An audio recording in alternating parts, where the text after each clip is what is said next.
On entame le dernier format table ronde de la journée. Prenons un peu de hauteur pour cette dernière table ronde. L'IA a conquis les CODIR ces derniers mois, dernières années, mais la lune de miel des expérimentations est terminée. Place au bilan. Explosion des coûts des tokens, casse-tête de souveraineté, adoption des équipes. La question brûlante est désormais où se cache le vrai ROI. Pour bousculer les idées reçues et décrypter la réalité du terrain, je laisse la main à notre animatrice, Alexia, data scientist freelance, Google développeur experte, conférencière et également co-autrice d'ouvrages de référence. Alexia, je t'en prie. Merci Marie, bonjour à tous. Donc on va passer 40 minutes passionnantes, je l'espère en tout cas, pour discuter sur le vrai ROI de l'IA en entreprise en 2026. Pour ça, je suis accompagnée de ces trois messieurs. Donc, je vais vous présenter rapidement. Donc, Cédric, DSI et CTO de Santé Claire. Tu incarnes la vision d'une ETI agile de 300 salariés dans un secteur hyper réglementé, la santé. Au sein de Santé Claire, vous avez une approche très pragmatique et disruptive. Et tu nous parleras même, tu mènes en parallèle une réflexion sur une expérimentation d'un cluster de Mac en local pour faire tourner des LLM. Bienvenue Cédric. Thomas, tu es directeur stratégique de la transformation et de l'IT chez UTech. Tu pilotes le SOC techno d'un géant de la distribution coopérative. Chez vous, l'IA, c'est massif. Il y a du GitHub Copilot pour les développeurs et puis du Gemini pour des collaborateurs, plus de 30 000, c'est ça? Enchanté. Et pour finir, Andri, qui est ex-Decathlon, aujourd'hui fondateur. Il a orchestré le scale à l'échelle de 100 000 collaborateurs. Il partage régulièrement ses analyses sans filtre sur le succès et les échecs de l'IA. Je vous recommande ses articles sur la plateforme Medium. Bienvenue. Commençons. Alors, on a souvent vendu l'IA pour gagner du temps ou réduire les effectifs. En 2026, la réalité, elle est un petit peu plus subtile que ça. Thomas, chez UTech, vous avez déployé donc GitHub Copilot, vous massifiez Gemini, vous observez des coûts de build divisés par 8 ou 10 sur certaines applications, et pourtant vous ne parlez pas d'économie de TP. Où passe le temps gagné? Alors, bonjour à tous. Alors, chez UTech, on a une approche en ce moment de rénover des applis avec de l'IA et d'en construire des nouvelles avec de l'IA. Les deux approches sont assez différentes et en effet, on commence à avoir des gains de productivité assez impressionnants. On parlait il y a un an plutôt de 10%, aujourd'hui on est plutôt sur du x8, x10, même x15 sur des applis toutes simples. Et on remarque une chose, c'est que côté dev, parce qu'on a démarré par les développeurs, les DevOps et les testeurs, c'est que leur métier est en train d'évoluer, mais ils l'occupent à autre chose. Bien sûr, pas au café, mais ils sont plutôt... on augmente nos plans de test pour augmenter la robustesse de nos applis. On en profite pour faire de la refacto de code alors qu'on n'avait pas le temps, donc on baisse la MCO. Donc indirectement, c'est un ROI un peu assez important. Et on remarque que le dev glisse de plus en plus vers ce qu'on appellerait un architecte solution. Il s'intéresse de plus en plus à la solution et donc il apporte de la valeur aussi aux PO et aux métiers. Il prend beaucoup plus de temps à challenger l'US. Et ça, pour nous, c'est des ROI indirects très très importants. Alors bien sûr, on regarde les ETP, et ce n'est pas devenu secondaire, mais la discussion a glissé quand même sur aller plus vite, certes, mais faire de la meilleure qualité, ça devient très important pour nous. Merci. Cédric, de votre côté, vous dites carrément que l'IA est rarement un pur gain de temps, mais plutôt un levier de qualité. Ça rejoint ce que vient de dire un peu Thomas sur le fait que ça va générer des tests, enfin des CR de réunion plus rapidement. Enfin, il y a plein de choses qui sont faites et qui nous font gagner du temps. Comment vous mesurez ce ROI de la qualité? Ça, c'est une question, je pense qu'on pourrait y passer des heures. On n'a que 36 minutes. Voilà. En réalité, c'est un peu ce qu'on a constaté sur les premiers usages de l'IA. Et à titre personnel, j'ai pu le constater aussi très régulièrement.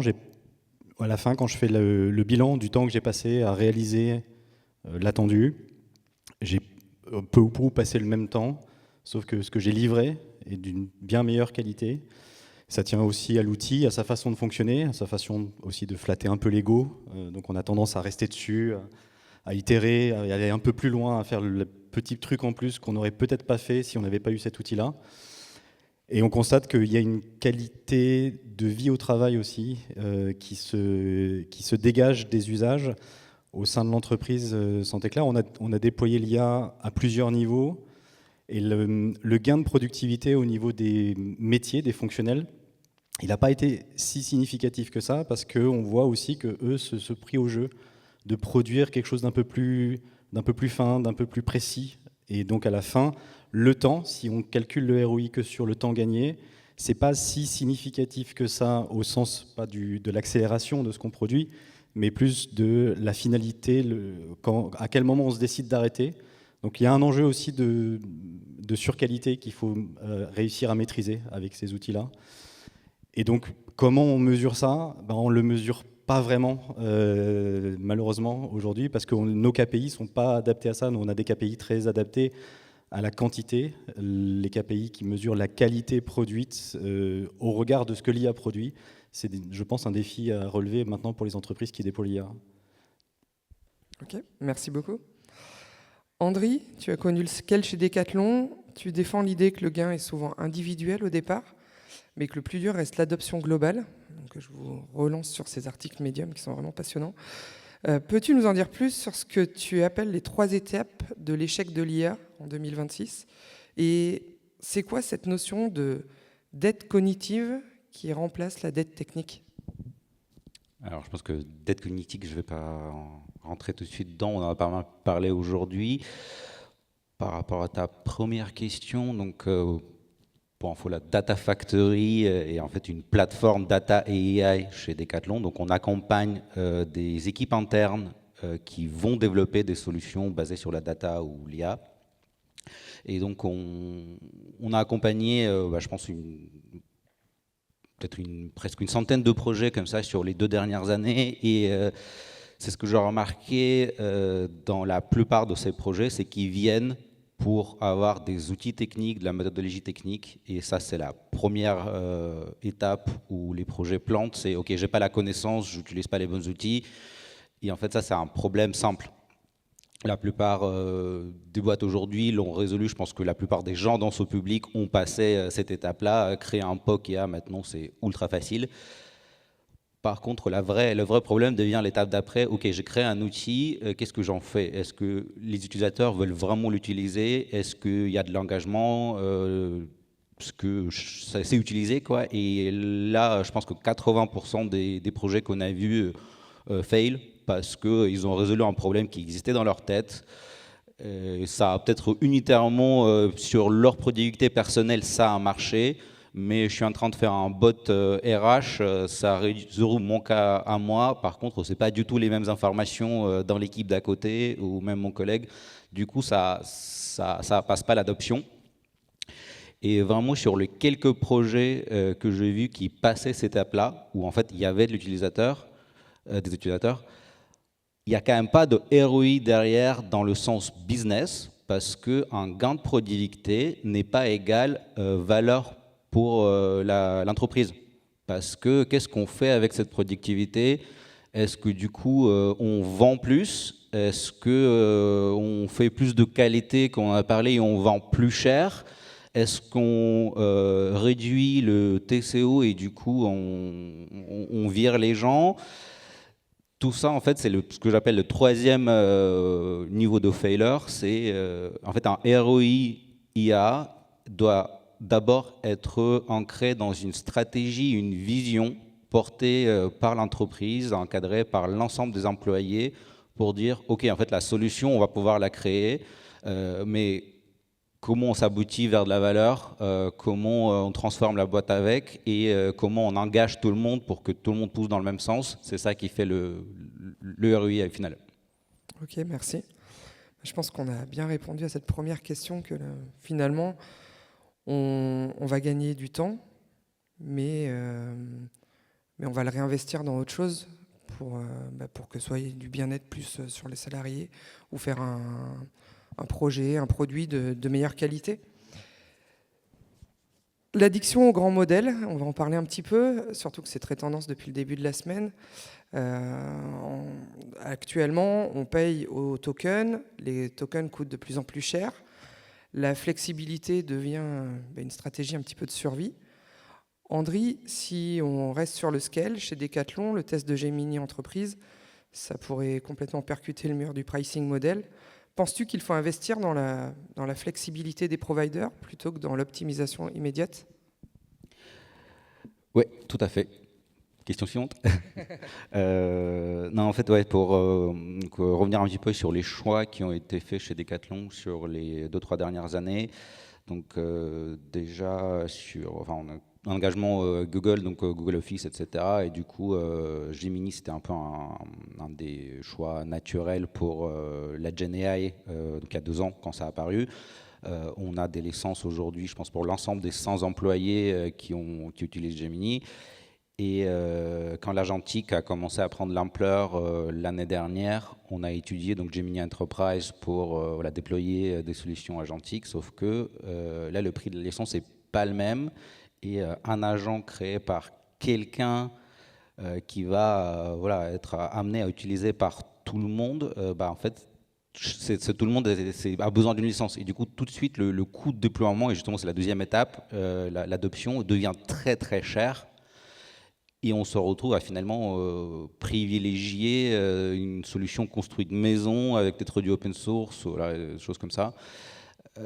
Alors qu'à l'inverse, si on fait un agent qui est finalement utilisé par moi et puis 3 autres collègues, du coup autant aller vers une solution avec une licence, mais du coup qui facilite la chose à faire. Donc en fait, c'est très compliqué de naviguer, il y a beaucoup de variabilité dans les use cases et il n'y a pas une solution gagnante. Et donc justement cette flexibilité d'avoir le choix de ne pas être loqué sur une solution plutôt qu'une autre. Aussi les questions de souveraineté qui sont peut-être moins importantes pour Decathlon, mais qui sont importantes pour d'autres domaines. Ce sont des raisons aujourd'hui qui effectivement augmentent la valeur de la flexibilité par rapport à ce qu'on a vécu il y a quelques années. Merci. Cédric, face à des éditeurs SaaS qui augmentent leur prix de 10% par an, tu as parlé carrément de la mort du SaaS quand on a fait la petite réunion de préparation. Est-ce que, et tu m'as parlé aussi de ton petite expérimentation de cluster de Mac en local, à ton avis, est-ce que l'avenir du ROI, ça passe par l'open source local? Alors déjà, en effet, c'est une question qu'on s'est posée très tôt chez Santé Claire. On est plus modeste qu'un Decathlon ou un U en termes de capacité à déployer des solutions. Très tôt, Santé Claire a fait le choix de l'open source assez rapidement, mais c'est vrai que dans le monde de l'IA, pour le coup, très vite, quand on veut avoir des modèles performants, des modèles frontières, ça devient assez vite des modèles payants. J'ai lu un article récemment qui, je trouve, était assez juste, qui dit que le token est une monnaie de singe. Alors, je ne sais pas si tout le monde voit un peu l'idée, mais globalement, c'est un peu le modèle économique du Xbox Live ou d'autres plateformes qui créent leurs propres jetons, posent le pricing et ensuite ils font un peu ce qu'ils ont envie d'en faire de ce pricing-là. Et donc en réalité, je pense qu'il faut être très modeste déjà, tous collectivement, sur notre compréhension même de ce qu'est un token. Tout le monde utilise ce terme-là. Tout le monde dit, voilà, on a tant de tokens, tant de tokens. En réalité, c'est dans les mains de ceux qui fournissent la solution de définir ce qu'est un token, de définir leur pricing. Et ça fait peser un risque important sur le ROI.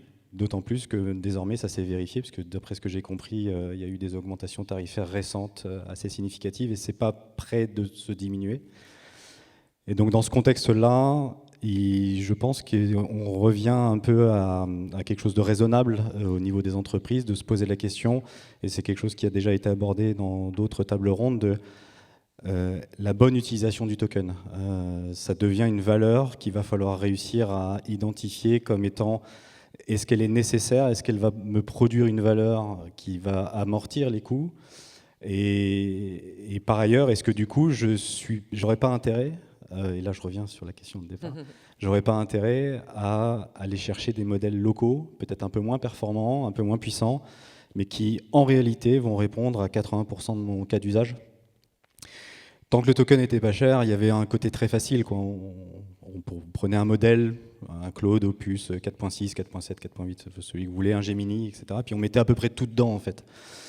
Et c'était très performant, hein, ça marche même. Enfin, il faut quand même se rappeler la révolution de Kelia. C'est une vraie révolution, hein, cet outil. Mais là, la révolution du tarif arrive et il va falloir que les gens soldent les milliards qui ont été investis. Et ceux qui vont payer, passer à la caisse, c'est ceux qui vont utiliser. Et je trouve que dans ce contexte-là, il y a à expérimenter des modèles open source locaux. Et c'est dans ce contexte, enfin c'est avec cette idée en tête qu'il faut maîtriser les coûts, que côté Santé Claire, on garde un peu sous le coude l'idée de déployer notre propre cluster. Alors c'est vraiment, je dis bien l'idée. Je le dis parce que je sais qu'il y a des gens de Santé Claire dans la salle et je voudrais surtout pas qu'ils... Voilà. Mais en tout cas, ça fait partie. Et c'est quelque chose sur lequel j'étais absolument pas aligné il y a 6 mois. Il y a 6 mois de ça, on m'avait poussé à le faire. J'ai dit non, mais nous, on n'a pas les moyens de ça. Il y a des modèles open source qui sont sortis, généralement chinois, hein, pour le coup, qui en réalité démontrent des performances en exécution locale extrêmement convaincantes. Merci. Thomas, chez UTech, vous avez déployé Gemini dans l'entreprise et du coup GitHub Copilot pour les équipes. Il y a même un petit peu de Claude qui est en test. Comment gérez-vous le risque de dépendance? Et est-ce que vous vous ouvrez à Claude, vous regardez aussi Sens avec Thales? Comment vous gérez l'autonomie des équipes sans être pieds et poings liés avec les géants? Alors, je pense que dans les dernières semaines et derniers mois, on a eu pas mal de déclics. Je dirais que sur la dernière année, on a branché plein d'LLM à différents projets, donc du Gemini à l'époque, du Gemini 2, des GPTX et autres. Et aujourd'hui, on paye un peu la note, parce qu'on se rend compte que, par exemple, alors si je suis précis, on ne peut plus utiliser du Gemini 2, mais il faut passer au 2.5 ou au 3. On se rend compte que la note n'est pas la même, et que les paramètres ne sont pas les mêmes. Donc on remet du jour homme, on ne maîtrise pas notre coût de run, et on prend une douloureuse derrière. Et le projet qui était héroïste l'année dernière, il l'est plus cette année. Gros coup quand même sur la tête. Donc on en est venu à se poser des questions déjà sur comment on choisit un modèle. Est-ce que nos data scientists sont tous bien capés pour choisir le bon modèle? Et quelle est la matrice de choix? Et dans ces modèles qu'on avait jusqu'ici, on en utilisait une dizaine de différents, on commence à introduire du modèle open source, alors que ce n'était pas du tout le cas l'année dernière. Et ce qu'on pourrait appeler des SLM, des plus petits modèles, parce qu'on a tendance à utiliser des très très gros modèles pour des problématiques toutes petites et toutes simples. Et finalement, on en vient à payer des coûts de run qui sont totalement délirants et qu'on ne maîtrise pas. Et pour revenir un petit peu sur... on a eu la fameuse annonce de GitHub il y a une quinzaine de jours qui a quasiment doublé ou triplé nos coûts de licence sans qu'on voit rien venir. Et on en est aujourd'hui avec nos équipes à se dire comment on éduque nos devs à bien utiliser les tokens. Et je suis d'accord avec la remarque sur qu'est-ce qu'un token et autres. Donc on commence des formations, même avec TechTown, de se dire comment on va les acculturer à bien utiliser ces jetons et à bien les maîtriser. On a eu une petite réflexion, on a même un slide qui circule chez UTech sur le sujet, c'est est-ce qu'à un moment le coût de ces tokens ne va pas dépasser le salaire de nos développeurs? Donc psychologiquement ça devient assez dur, c'est-à-dire qu'on vient les équiper de quelque chose qui coûte peut-être plus cher que leur salaire. Alors ça va de soi, mais ça demande quand même une certaine gymnastique. Et ce qui en est de la souveraineté, alors on était très très lié à Google, on l'est toujours, qui est un top partenaire, mais on se rend compte qu'on a tendance à utiliser ce qu'ils appellent leur ferme de modèles, qui nous autorise à utiliser, et on a envie de sortir un peu de ça. Leur ferme de modèles est très intéressante, mais on a envie d'utiliser nos propres modèles également.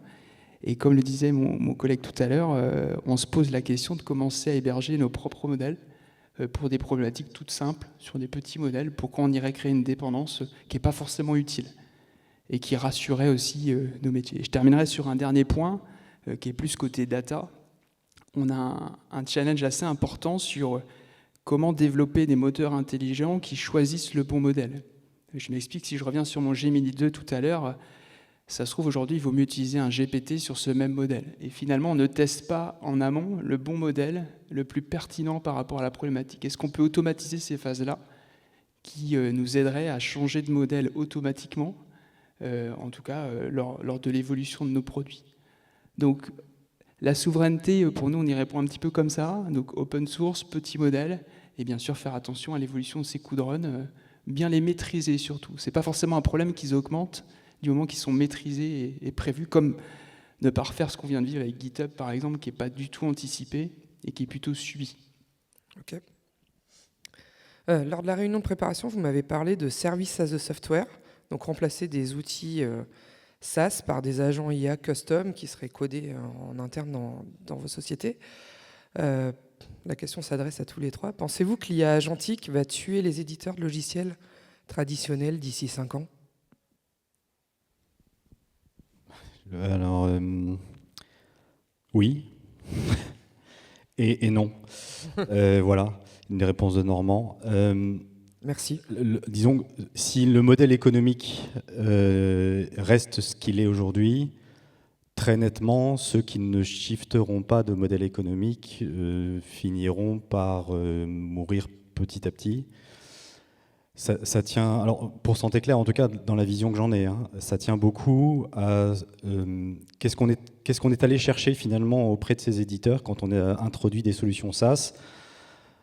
On n'est pas vraiment allé chercher une expertise métier de l'entreprise, précisément. On est allé chercher une expertise métier qui n'appartient pas vraiment à l'entreprise, mais dont l'entreprise a besoin pour fonctionner.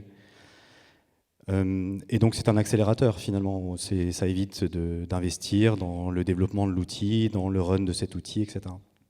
Comme le coût du développement, malgré l'augmentation du token, le coût du développement reste, et je suis assez d'accord avec les facteurs de x8, x10 d'accélération, même si à la fin on ne gagne pas de temps parce qu'on fait de la surqualité, etc. Mais globalement ça accélère. Comme le coût du développement devient un peu plus marginal, l'arbitrage make or buy devient un petit peu plus touchy à faire.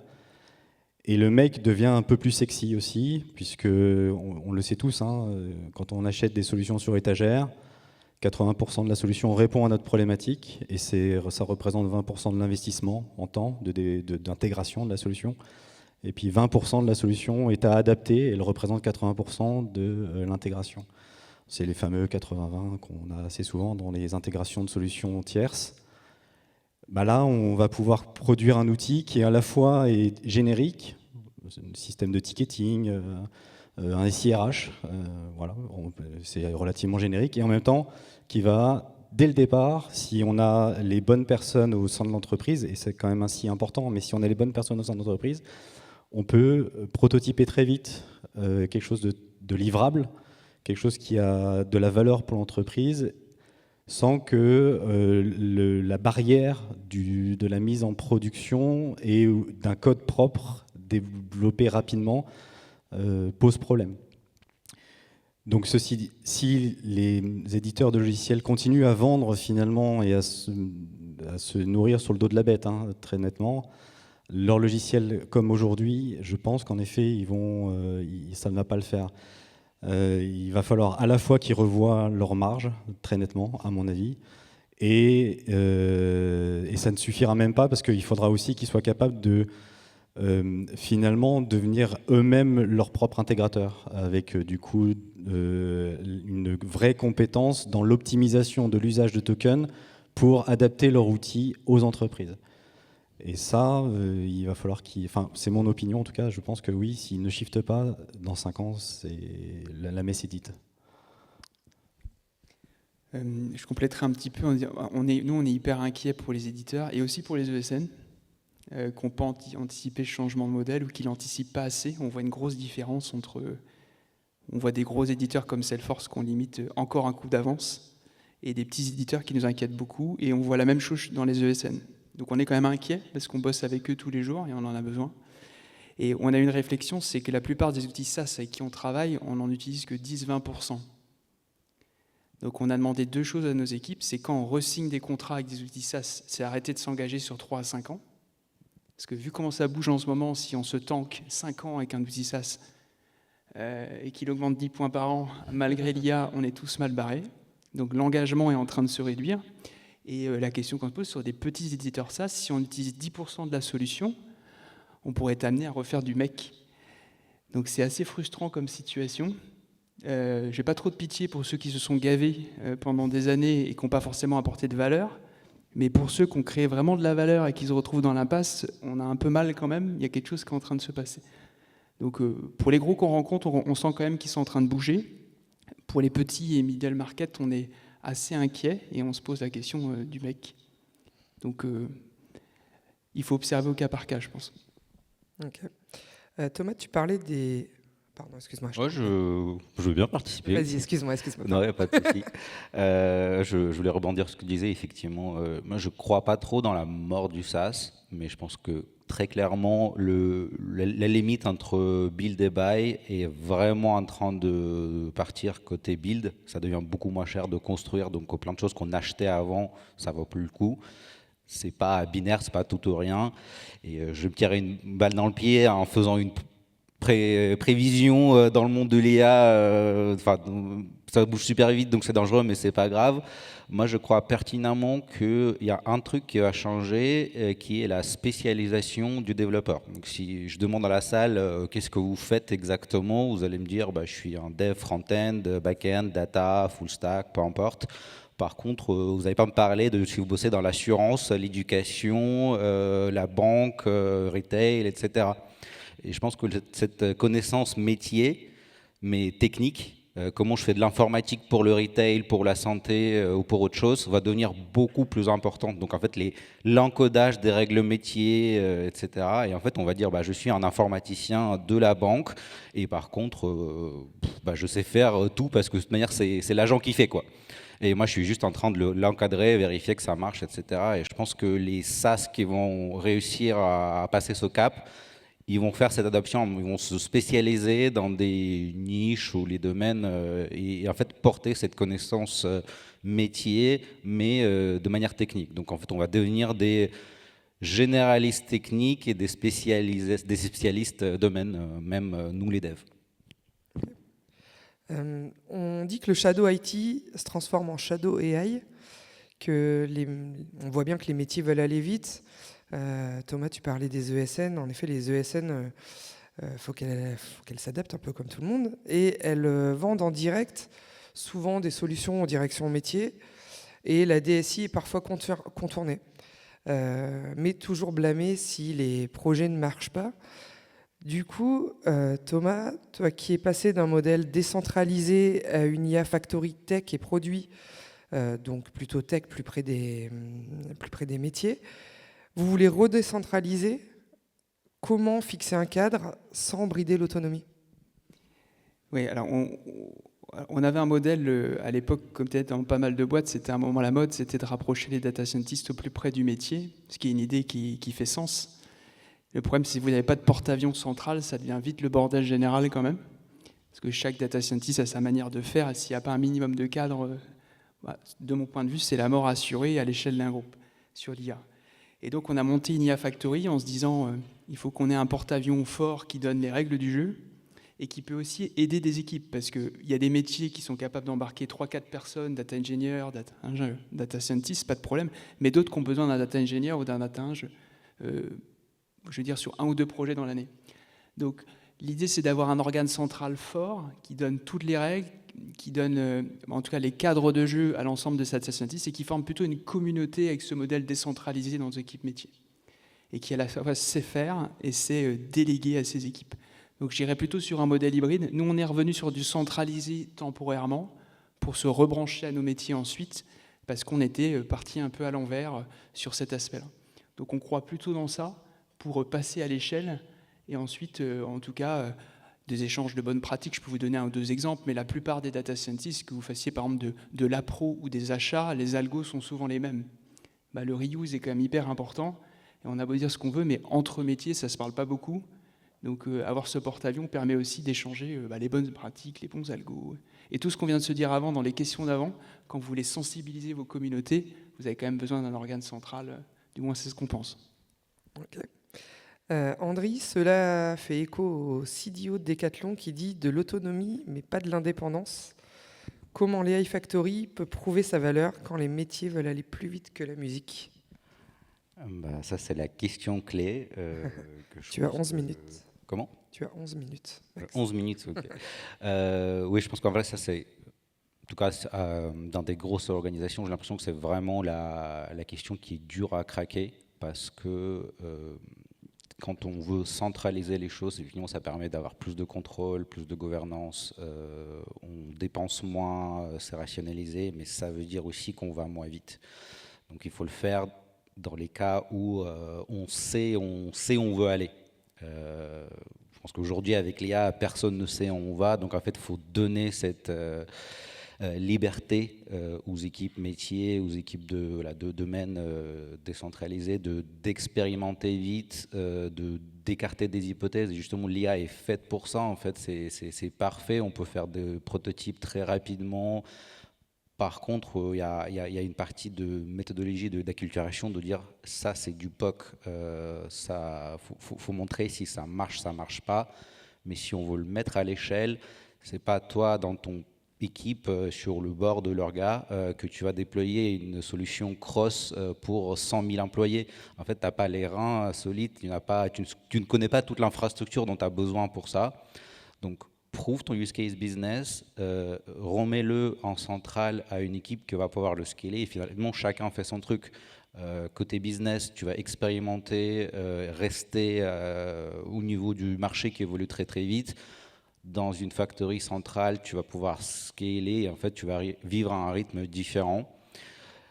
Là où c'est difficile, c'est que souvent, ça se traduit en budget et le budget, il ne correspond pas tout à fait à la réalité du terrain et le dispatch des responsabilités. Et ça, chaque organisation le gère différemment, mais souvent, c'est là où il y a des difficultés, je trouve. Okay. Cédric, à l'échelle de Santé Claire, comment on évite que l'IA ne devienne un produit hors de contrôle, que ce soit aussi bien pour l'équipe juridique ou les équipes IT? Alors, on a un enjeu, en tout cas chez Santé Claire, qui est fondamental, qui est la donnée de santé. Malheureusement, tristement célèbre en ce moment, parce qu'il y a quelques fuites qui arrivent un peu trop souvent à notre goût. Et c'est bon pour personne, hein. On ne se félicite pas, quand bien même c'est un concurrent à qui c'est arrivé, parce que ça jette l'opprobre sur la filière, finalement. Et donc, quand l'IA est arrivée, très très vite, la question s'est posée, mais comment on se met en situation de proposer quand même un outil suffisamment performant aux utilisateurs, qui nous rassure aussi sur l'usage qu'ils en feraient et d'une certaine manière qui nous permet de nous prémunir d'une fuite et ou d'un usage qui ne serait pas légitime au regard des données qu'on est amené à manipuler côté Santé Claire. Et donc on a construit finalement une stratégie de l'IA autour de 3 axes. Et dans chacun de ces axes-là, on a eu cette vigilance d'embarquer très très tôt le service juridique chez Santé Claire. On a très tôt étudié l'IA Act, quand bien même il n'était pas encore tout à fait sec, et je crois qu'il ne l'est pas encore tout à fait, c'est imminent. Et très tôt, on s'est posé des questions, mais qu'est-ce qui est une IA finalement? En réalité, ce n'est pas si simple que ça de répondre à cette question, puisque c'est un terme un peu valise désormais, on y met beaucoup de choses dans le terme IA. Et à quel moment on considère que l'usage est légitime ou pas? On a donc déployé auprès d'un certain nombre de salariés les solutions en ayant toujours cette vigilance d'introduire dans le règlement intérieur, de faire des formations, de beaucoup accompagner autour de l'usage, et notamment des vigilances qu'il faut avoir. Et pour ensuite vraiment incarner ça au sein des équipes techniques, on a créé un produit dédié à ça, dédié à l'IA. Et c'est au travers de ce produit-là, finalement, qui est assez peu dimensionné en termes d'effectifs, mais qui se veut être le vaisseau amiral, finalement, du déploiement de l'IA. Et on le voulait assez peu de gens pour que ce soit agile, pour que ça puisse aller vite. Et ensuite, qu'on puisse diffuser progressivement la bonne parole au sein des autres produits. Et de cette manière-là, il nous semble intéressant d'avoir finalement cette stratégie d'un produit responsable de la plateforme IA au sein de l'entreprise et qui va pouvoir ensuite accompagner les autres produits dans le déploiement de l'IA au sein de leur propre écosystème Et on garde cette idée de centralisation pour le coup, mais enfin, à l'échelle de Santéclair, hein, c'est peut-être pas un porte-avions, mais un porte-hélicoptère. Et on a un peu cette idée d'avoir ce porte-avions finalement, et ensuite de quand même malgré tout d'avoir une hybridation. Et je pense qu'en effet c'est une bonne solution pour avoir des gains maîtrisés du déploiement de l'IA. Ok, merci.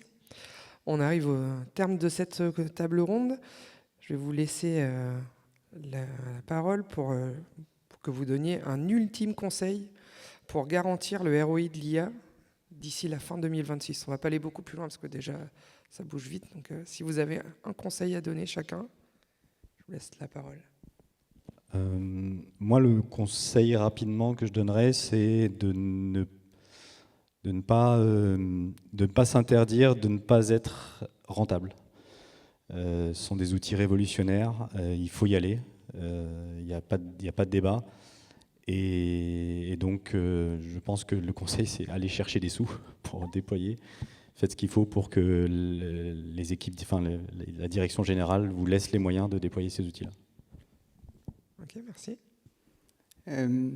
Moi, je vous donnerais bien le conseil de monter en interne un conseil de l'IA. On appelle ça IA Council. Je pense que c'est hyper important de regrouper la tech, le produit, le juridique, la RH et tout autour d'une table, au moins une fois par mois, tellement ça va vite en ce moment pour parler de ces problématiques-là. Et ne pas les gérer qu'à la tech ou qu'au produit. Et que tout le monde décide ensemble, parce que c'est des décisions. Nous, la plus grosse transfo qu'on prépare, c'est la transfo IA. Hein, ça va transformer totalement nos entreprises, on est quasiment persuadés. Et si on ne bosse pas ensemble sur ce sujet-là, c'est comme si on faisait un comité de direction, mais que sur l'IA. Et on pense que c'est important de regrouper tout le monde. On songe à le faire en ce moment chez U pour que les décisions se propagent beaucoup mieux sur l'IA et qu'on lui donne beaucoup plus d'importance. Okay. J'ai 2 conseils. Le premier, pour reprendre tes paroles, c'est viser la fin de 2026, visez pas plus tard. Même si vous travaillez sur fondation, des choses qui vont servir plus tard, vos sponsors ne vont pas vous écouter si vous leur vendez un truc qui sera rentable au bout de 3 ans, surtout dans l'environnement actuel. C'est le premier truc. Et deuxième, c'est commencez pas par le technique. Le technique, c'est le plus simple. Commencez par la valeur. Comment vous comptez créer de la valeur avec votre projet? Une fois que vous avez défini ça, comment vous allez vendre cette solution, comment vous allez chercher l'utilisateur pour que ce soit utilisé. Et une fois que vous avez réglé ça, la technique, ça vient tout seul. Et si on prend dans ce sens-là, beaucoup plus simple de rentabiliser. Merci à tous les 3. On a encore un peu de temps pour les questions. 3 minutes. 3 minutes. Est-ce qu'il y a 47. des questions?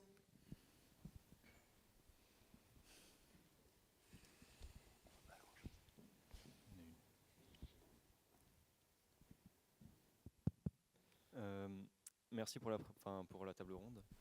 Je me demandais, au quotidien, je suppose que vous avez des choix stratégiques à faire au niveau de l'IA pour le choix de l'orientation.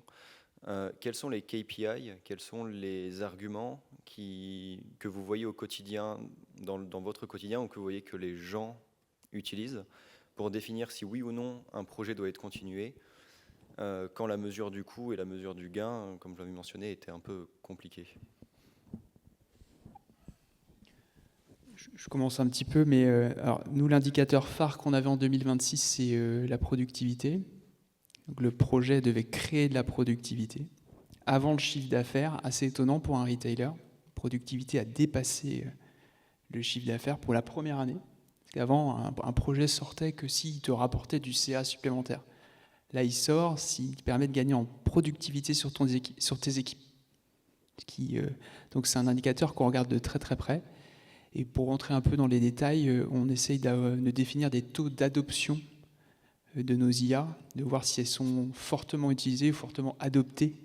Alors c'est bien entre guillemets, hein, soit par des collaborateurs, soit par des algorithmes et autres, pour voir que elles sont bien utilisées au bon taux. Donc on travaille un petit peu dans ce sens-là. Au-delà de la productivité, qui est aussi un enjeu de décision, côté Santéclair, on a aussi beaucoup eu à arbitrer sur la valeur. Ça rejoint la remarque de fin, la valeur finalement que ça allait apporter, mais pas à destination là cette fois-ci des salariés, mais plus de nos utilisateurs finaux. et des clients de nos clients. Et donc un arbitrage récent qu'on a eu récemment à faire entre deux sujets, ça a été mais où est-ce qu'on pense qu'il y aura de la valeur, mais en termes d'image, même pas tellement en termes de gains, de coûts, mais où est-ce qu'on va pouvoir produire un outil qui va apporter de la valeur aux utilisateurs, avec la conviction que si la valeur est là, le reste suivra. Merci, on a encore le temps pour une question, je pense. Merci. Il y en a une juste devant Marie. J'ai vu. Bonjour, merci, c'était super intéressant ces exemples et puis ces partages sur le ROI d'IA. Alors moi j'ai une question un peu plus sur l'humain et les salariés. Est-ce que vous mesurez d'une certaine façon l'adoption et la montée en compétences des équipes sur l'usage de l'IA, parce que ça fait partie aussi de toute la transformation et de la conduite du changement. Et demain, les compétences aussi autour de ces sujets vont être essentielles. Alors c'est un petit retour d'expérience et je crois qu'une partie de l'équipe est là dans la salle, mais on a une de nos équipes qu'on appelle la Software Factory, ceux qui accompagnent à développer plus vite nos applis, qui a fait un truc pas mal, c'est qu'ils ont interrogé tous nos DevOps, il y a 280 personnes à peu près, et ils ont essayé de mesurer leur degré de maturité à se servir d'un agent ou à passer à l'IA. Et on leur a expliqué où on voulait les emmener idéalement, à quel niveau ils étaient aujourd'hui d'adoption et où on souhaitait les emmener. Et on commence à impliquer nos 3 DRH sur le sujet pour commencer à mettre en place toute une méthode d'accompagnement, parce que là, ça dépasse nos équipes sur le sujet. Mais c'est quand même partie d'équipes techniques qui sont allées mesurer, mais finalement, nos 280 devs, là, ils en sont où, en fait? Et il y a différents critères qu'on a mesurés, puis on a donné ça à l'ensemble des managers pour les aider à piloter cette adoption. J'ai trouvé ça plutôt intéressant. Et il faut faire attention à ce qu'on met dans ce genre de tableau, mais la démarche est intéressante parce que ça nous permet de voir l'effort qu'on a à mettre pour accompagner tout le monde. En tout cas, c'est une démarche qui est venue de nos équipes. Merci. On a écoulé le temps qui nous était alloué. Du coup, on va stopper cette table ronde.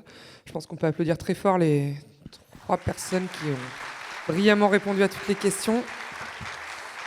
Si vous avez des questions, je vais parler pour eux, mais je pense qu'ils seront ravis d'y répondre dans les couloirs ou sur le stand de UTech. Merci à tous. Bonne fin de conférence. Les conférences reprennent dans 40 minutes. Une petite pause goûter.